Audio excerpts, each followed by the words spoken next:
Hello, good evening, and welcome to our Tuesday night episode of Brett's Old Time Radio Show. A huge thank you for joining me once again for our regular late night visits to those dusty studio archives of old time radio shows right here at my home in the southwest of the United Kingdom. I'm Brett, I'm your host for a Nighttime Podcast. Welcome along, one and all, to, another episode. Glad you could join us. Flipping freezing. It's gone so cold. It's proper November-y. I am planning to light a fire. It'll be the first one of the season, the first one of kind of this winter, autumn, winter. When is winter? When does winter start? It's got to be soon, hasn't it? But it's gone flipping cold. Took William to school this morning, and the windscreen was a bit on the icy side, and it was so chilly. If you're out and about, wrap up warm. That's my advice for you. Now then, don't forget, we've got a bunch of social media. We've changed the name of our social media to Days Like This. Okay, so check out Facebook, Instagram, YouTube, TikTok. It's called Days Like This. We've gone a bit crazy on TikTok at the moment. We're getting literally millions of views. I've got one video that we did recently in the last couple of weeks, and it's had like 2 million views. It's just crazy. So I don't know what's going on, but clearly we're jolly popular, and I'm not going to complain about that. Time now. Oh, quickly, this is important. Don't forget, we've got our latest book for sale. It's the follow-on to Danger in the Spanish Sun. It's called Danger in the Espuna Mountains. So if you get a minute to check out, it would be a great stocking filler. Our latest book. Please check it out. The cover, I'm really pleased with it. It's very famous 5e, so go take a look on Amazon. Now then, with it being a Tuesday, it is of course time for another adventure with Sherlock Holmes, Dr. Watson. This one first broadcast on the 5th of December 1948. It's called The Island of the Dead.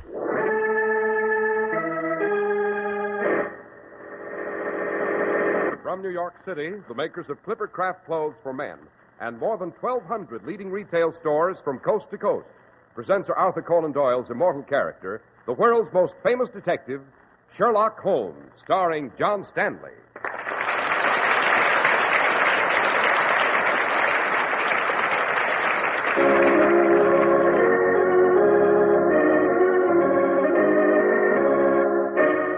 This week's adventure, The Island of the Dead.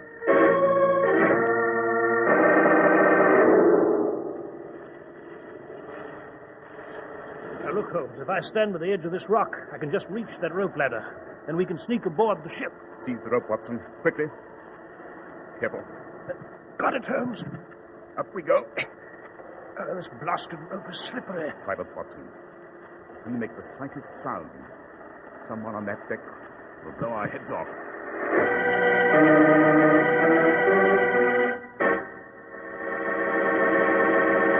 Well, this is my cue, friends, to tell you that Clipper Craft suits of truly luxurious quality, bearing the Clipper Craft label, cost only $40 and $45. Well, I'm a worsted man myself, Mr. Harris. Well, what a break for you, Mr. Barron. You've never seen worsted suits as elegant as Clipper Craft's for only $45. Terrific if true, but how come? Well, it's Clipper Craft's tremendous manufacturing plan, concentrating the enormous purchasing power of more than 1,200 fine independent stores from coast to coast for incredible savings in production and distribution. Good enough. Say, what I want to know... Remember, it's not a genuine Clipper Craft suit or coat unless it bears the renowned Clipper Craft label, like the sterling mark on fine silver. It's your guarantee of superior value. Where do I get those Clipper Craft suits you say I'll go for? Well, right in your own community at the friendly independent store that sells clothes bearing the famous Clipper Craft label. And you can save plenty on Clipper Craft's top coats and overcoats, too. Comparing Clipper Craft with clothes selling for many dollars more will prove it.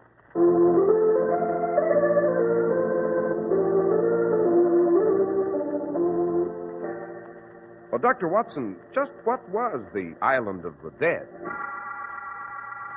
An incredibly ghastly spot, Mr. Harris. Forsaken, uninhabited. It was the extreme southeastern end of the channel, out of Falmouth. In 1899, a young lad named Jim Saunders and his bride Peg were sailing on a honeymoon voyage. There was Jim, Peg, and Jim's man, a Chinese, Lin Si Fei, who cooked, helped to handle the trim little sailing boat, and occasionally provided entertainment by singing. An enchanting cruise. until Jim and Peg sighted the island. Curious, they anchored off the beach and went ashore, not realizing that they were on the island of the dead.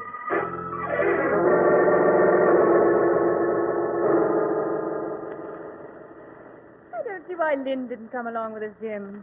Oh, he'll be along in a while, Peg, darling. He's polishing the brass again. He wants it to shine under that wonderful moon. Oh, darling, he's an angel. Isn't it a strange beach? Why did you say that? And those reefs, like huge claws reaching into the sea. Those weird rock formations. The gnarled, petrified trees. It's unearthly, darling, as though we were on another planet. Do you suppose anyone's on this island? Oh, no, Peg, darling. It's impossible. It's completely abandoned. So we walk down the beach. No, let's go inland. Oh, but darling, we've been lost. Oh, let's just walk a bit inland, Peg. Probably no human beings are here before for decades. Who knows, we'll discover something. Let's stop here, Jim, and just stroll on the beach. Frightened? Yes, a little. Silly. Oh, come, let's have a look about, Oh, steady, don't fall on these rocks. Oh, please, Jim, let's go back to the ship. Darling, don't be absurd. What's that? Where? Lying in the sand. It's a skull. A human skull. Oh, Jim, we're going back to sailboat this instant. I knew there was something awful about this island. But there's no reason to be frightened. It was probably just the skull of an old sailor shipwrecked here centuries ago. Probably, but we can't be sure. But Peg will never be here again. Very few people have an opportunity to see an island like this. Haven't you an adventurous spirit? Oh, come on. Oh, well. What's that bush? Now, that's the girl. Wait. You hear something? Yes. It sounded as though someone was behind us. Couldn't be Lynn. He wouldn't steal about like that. Who's there? Who's there? Probably just our imagination. Jim, I don't care what you say. We're going back to the ship. All right, if you insist, but What's wrong now? under that tree, it looks like another human skull. It is! It is! Come on, run back to the ship. Calmly, Peg, calmly. Give me your hand. We'll go back. I hardly think so, sir. What? Where did you come from? He has a revolver, Jim. Who are you? The name is Cavendish. Yours? Saunders. We're Mr. and Mrs. James Saunders. I'm obliged to ask both of you to board my ship. Your ship? I don't see any. It's anchored on the other side of this island. It's not visible from this point.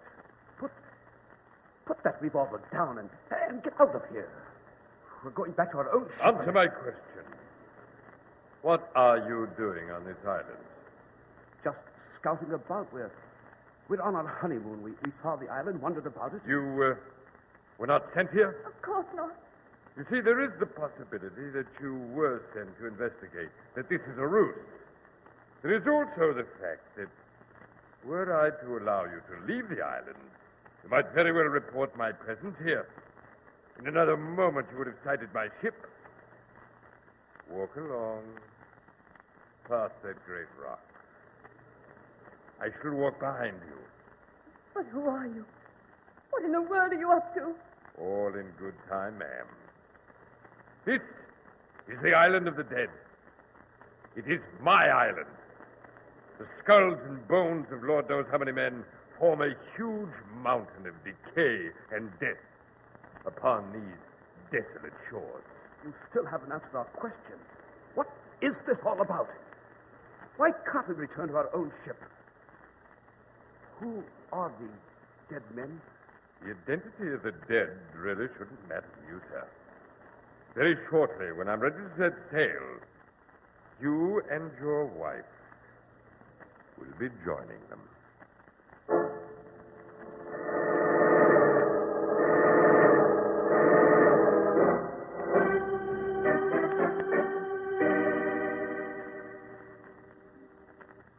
By George, Holmes, this is the sort of evening here at Baker Street that I relish.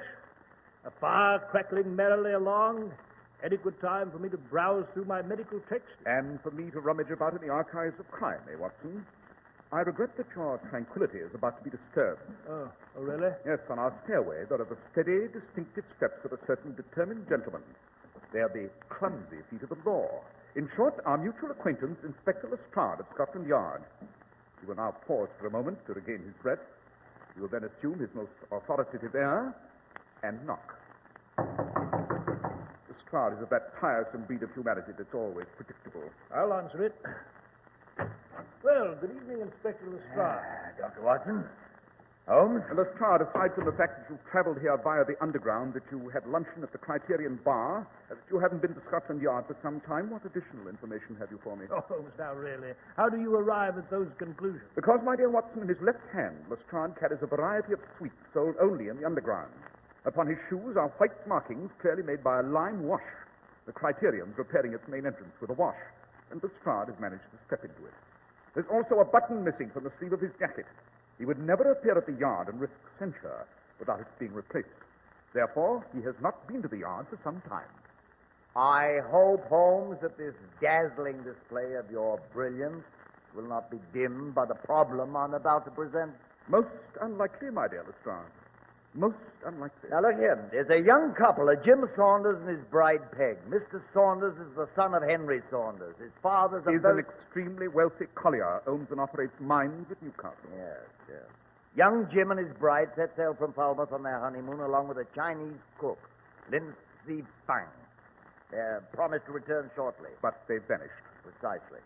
I presume you've examined the weather reports in that area? I have. The sea's been very calm. They couldn't have been shipwrecked by a storm. Was she a sturdy boat? In perfect condition, Dr. Watson. This was a maiden voyage.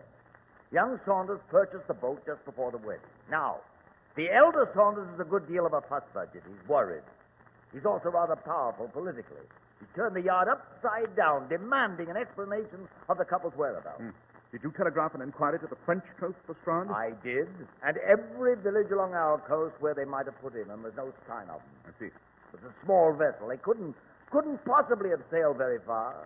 But confound it, they couldn't simply disappear into thin air. It's the most fantastic riddle. And knowing that I have an eternal fascination for the inscrutable, you've decided to consult me, in the hope of tracking down Mr. and Mrs. Saunders before the elder Saunders causes heads to fall at the yard. That's a crude way of putting it, Holmes. But you've an extensive file on baffling cases. I thought perhaps there might be some precedent. Perhaps you've a suggestion. I have a suggestion, Lestrade. What is it, Holmes? Speculation so early in the game, Watson, is useless. We have need of facts. Since the ship was last seen sailing from a certain port, I suggest we depart for that port immediately. Quickly, gentlemen, to Falmouth.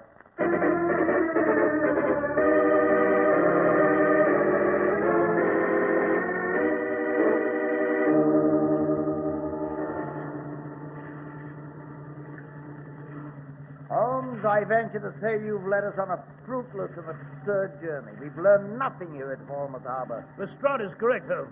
We've spoken to the villagers. They simply confirmed that the young couple sailed from here. But now, riding about in the harbor in this police launch, shivering in this bitter cold night, it's pointless. I persist, gentlemen, that since Mr. and Mrs. Saunders disappeared from this harbor, these waters will eventually produce evidence, however flimsy, that will ultimately explain the mystery. One solves the crime at the scene of it. Aha! Look! There, through the mist, off the port bow. The sailboat. Must be a madman at the wheel. She's zigzagging all over the place. Can you make out what boat it is? So dark. I'll tell the constable to steer closer to it. Closer, man, closer to that sailboat. Lestrade, comparing the silhouette of that sailboat with the photograph shown to us just recently, I should say it's the ship belonging to young Saunders. It is. We found them, Holmes. We found them. A premature celebration. Obviously, all is not well aboard that boat we're approaching. Not under control. We'll signal to them. The lantern! Signal that boat with our lantern, constable. There, he's signaling. We'll see if they answer. Must be something wrong. They're not showing any lights. Wait.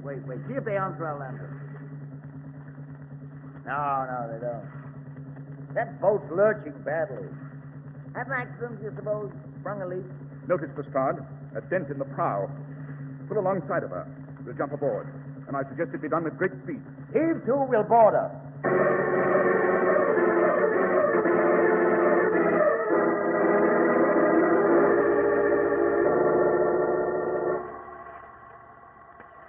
Oh, can you get over that rail, Holmes? I'm